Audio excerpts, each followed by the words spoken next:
मानव वन्य जीव के संघर्ष में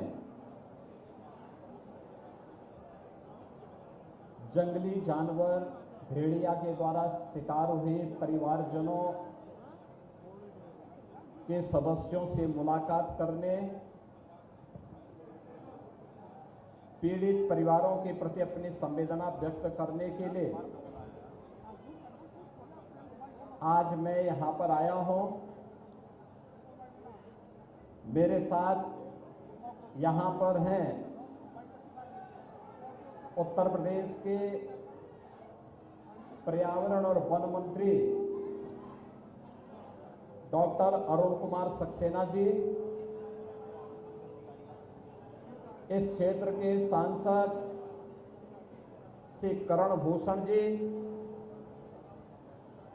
सांसद बहराइच श्यानंद कुमार गौड़ जी, विधान परिषद सदस्य श्री पदम सिंह चौधरी जी,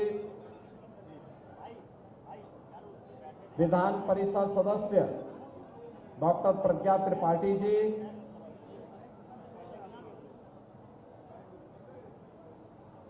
माननीय विधायकगण श्री सुरेश्वर सिंह जी, सुभाष त्रिपाठी जी, श्रीमती अनुपमा जायसवाल जी, श्रीमती सरोज सोनकर जी, रामनिवास वर्मा जी, जिला पंचायत अध्यक्ष श्रीमती मंजू सिंह जी, पूर्व मंत्री श्री नुकुट बिहारी वर्मा जी, भारतीय जनता पार्टी के जिला के अध्यक्ष श्री ब्रजेश पांडे जी, गौरव वर्मा जी और आज के इस कार्यक्रम में उपस्थित इस क्षेत्र के सभी जनप्रतिनिधिगण, सभी उपस्थित बहनों और भाइयों और मीडिया के हमारे सभी प्रतिनिधिगण, बरसात में अक्सर घाघरा नदी के तटवर्ती क्षेत्रों में बहराइच जनपद के अंदर हमें भेड़िया, लकड़बग्गा जैसे वन्य जीवों के बारे में अत्यंत सावधान होना पड़ता है। खासतौर पर तब जब नदी का जलस्तर ऊपर होता है और इन वन्य जीवों की माद में पानी घुस जाता है, तो ये वहां से बाहर निकल करके मानव बस्ती की ओर आते हैं और उसके उपरांत यह छोटे बच्चों पर और कमजोर लोगों पर हमला करने का दुस्साहस करता है।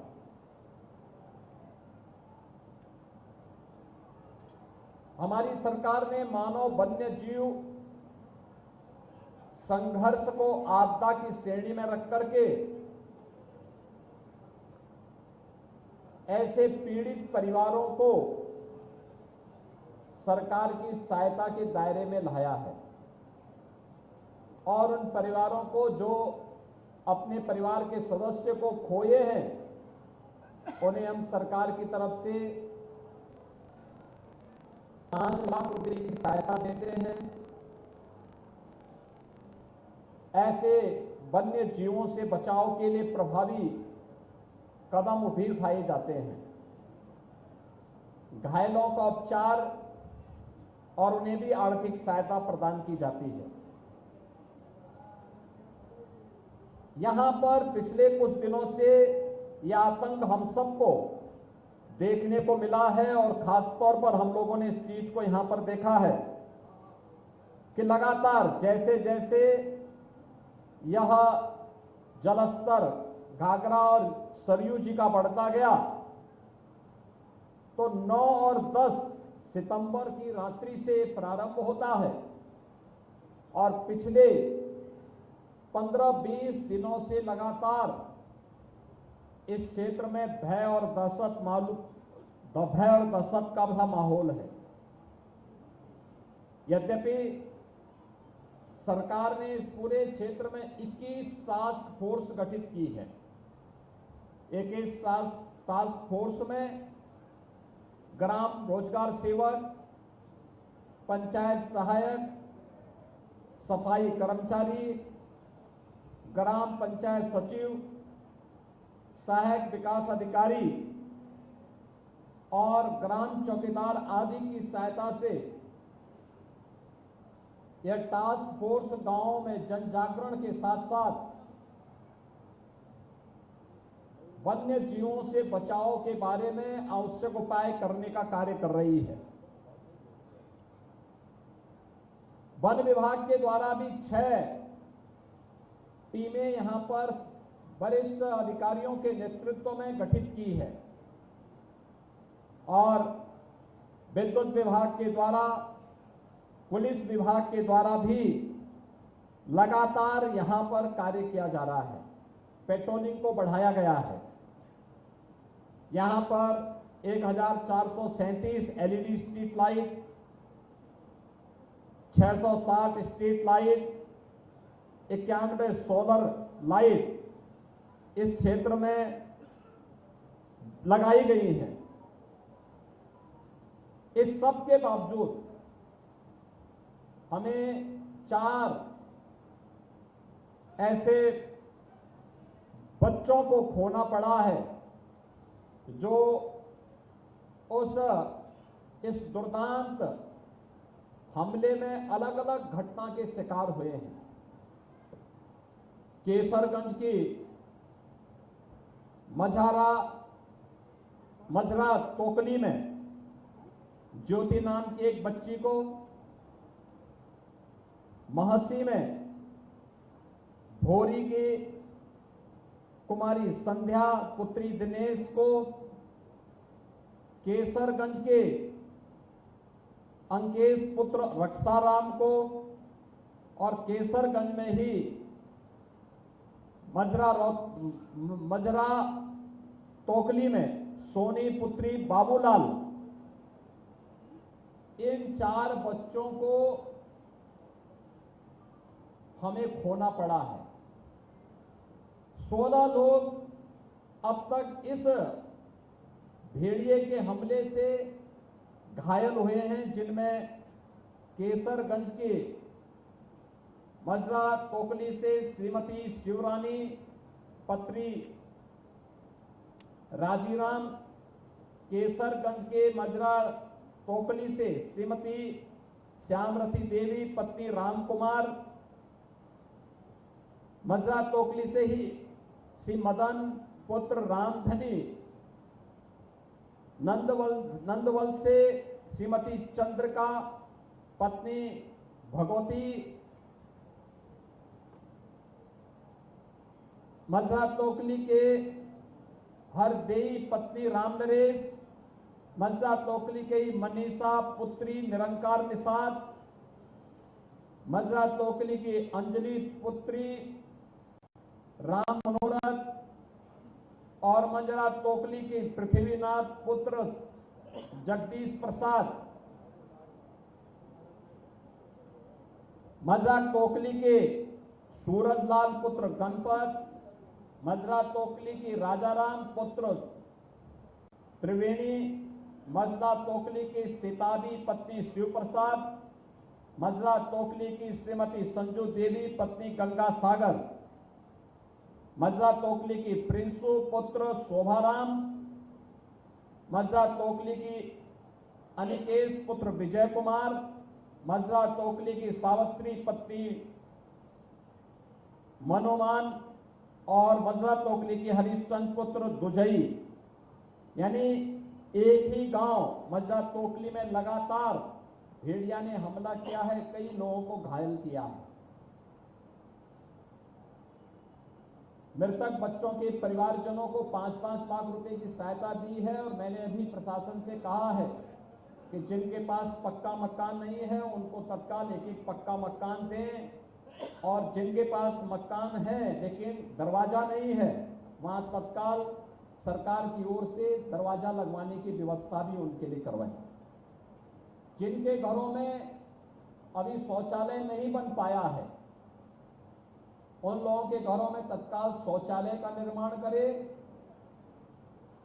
जो लोग घायल हुए हैं, प्रत्येक को एंटी रेबीज का वैक्सीन जरूर लगवा लें, जिससे रेबीज फैलने न पाए।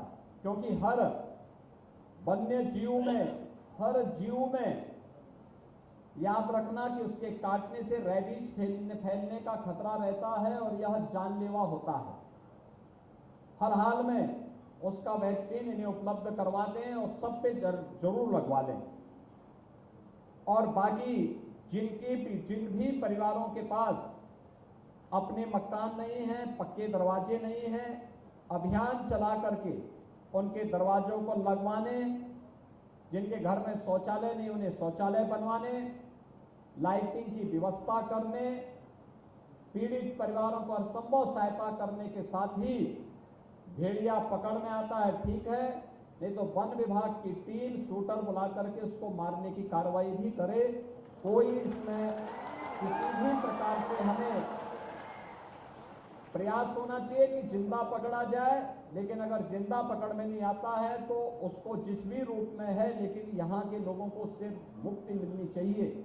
यह अनिवार्य रूप से वन विभाग की टीम को करना होगा। और आज इसीलिए मैं अपनी संवेदना व्यक्त करने के लिए आपके बीच में यहाँ पर आया हूँ। बहनों और भाइयों, ये डबल इंजन की सरकार आपके साथ में है, आपकी पीड़ा में, आपके कष्ट में सदैव आपके साथ खड़ी है और हर प्रकार का सहयोग आपको करेगी। इसके साथ ही जो लोग घायल हुए हैं, उन सभी घायलों को भी प्रशासन उनके उपचार की व्यवस्था और उन परिवारों को भी मेरी ओर से 50-50 हजार रुपए की सहायता उन्हें उपलब्ध करवाने में तत्काल कार्रवाई कर दें। स्थानीय सांसद और स्थानीय विधायक के माध्यम से सहायता उन पीड़ित परिवारों को अवश्य प्राप्त हो जाए, जिससे ये सभी पीड़ित परिवार अपने आगे की व्यवस्था सुनिश्चित कर सकें। जो भी टास्क फोर्स यहाँ पे 21 टास्क फोर्स बनाई गई है, वे लगातार जागरूक होकर के कार्य करें। पुलिस की पेट्रोलिंग भी बढ़ाएं और वन विभाग की टीम अलर्ट रह करके ये मजरा टोकरी में जिसमें ज्यादा इसका आतंक है, इसके कोने कोने को छानिए। मैं भी एरियल सर्वे कर रहा था, मुझे 2 जगह कुछ वन्य जीव देखने को मिले हैं। खासतौर पर इसमें या सियार भी हो सकता है और हो सकता है कि वह भी हो जिसका आतंक इस क्षेत्र में है, क्योंकि मैंने 2 जगहों पर उसे देखा है, भागते हुए देखा है। अभी जो मैं सर्वे कर रहा था इन्हीं बातों को लेकर कर रहा था। अति संवेदनशील क्षेत्र है ये, क्योंकि नदी के किनारे माद बना करके रहते हैं। जब भी जल स्तर बढ़ता है तो ये वहां से निकल करके और बस्ती, मानव बस्ती की ओर रुख करते हैं। छोटे बच्चों को अपना शिकार बनाते हैं, लेकिन अंधेरे का लाभ लेकर के कोई सोया हुआ व्यक्ति है, बीमार और अशक्त व्यक्ति है तो उस पर भी हमला करते हैं। हमें इसका तेजी के साथ अपनी कार्रवाई को आगे बढ़ाते हुए इस क्षेत्र के लोगों को इससे मुक्ति देनी चाहिए। पिछली बार मौसी क्षेत्र इसके आतंक से त्रस्त था। हमने उस समय 6 ऐसे भेड़िया वहां से पकड़े थे और उन्हें चिड़ियाघर में भेजा था। इस बार यह आतंक केसरगंज में देखने को मिल रहा है। मुझे लगता है कि यहाँ के लोगों को भी जल्दी इससे राहत मिलेगी। इस विश्वास के साथ सरकार की ओर से आपको हर संभव सहायता करने और हर प्रकार की सुरक्षा प्रदान करने का आश्वासन देते हुए मैं अपनी वाणी को विराम देता हूं। धन्यवाद। जय हिंद।